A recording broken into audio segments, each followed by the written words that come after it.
So, for Reformation 2021, we decided to have the pastors of our congregation, those who wanted to talk about what it means to be Lutheran. What's unique about Lutheranism? What's really at the heart of who we are as people of the Lutheran faith?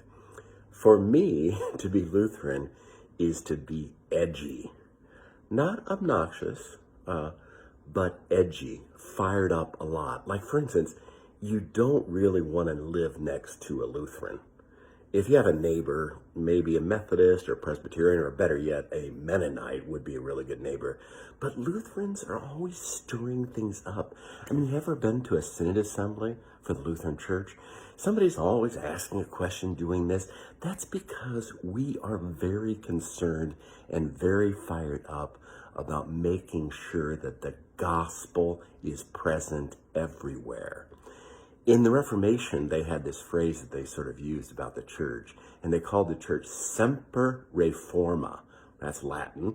It means always reforming, meaning that we as the church, as Lutherans, ought to always be looking everywhere and bothering people and making sure that the gospel is proclaimed. Being a Lutheran is to understand that at the very heart of who we are is this announcement of God's grace that we call the gospel or the good news. And it is simply news to us. It is not from us. We didn't find it out. We didn't earn it. We didn't deserve it. It's just simply given to us. I think some of the purest examples of the gospel are those things that happen on our biggest holidays. Christmas, for instance. What's the gospel on Christmas from Luke 2? To you this day is born a Savior. The angels are announcing it. The shepherds didn't do anything. They're just out minding their own business, keeping watch over their flocks by night. And this announcement is made. What do they need to do? Just go and see. It is already yours. Or how about on Easter Day? What's the announcement at the tomb? He is not here. He has been raised. You didn't do anything. In fact, a lot of you disciples and followers of Jesus were off hiding somewhere.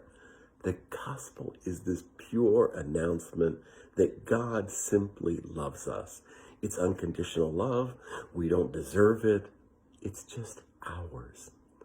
And being a Lutheran is being edgy about that. It's making sure that everybody who tries to tie down the gospel or put it in a box or fix it in some way to exclude someone else. We as the church simply want to hear the good words, the angels' words, that Christ is alive, that a Savior has been born, and then we just get to revel in it. Being a Lutheran is keeping the rest of the church on their toes because we want the gospel.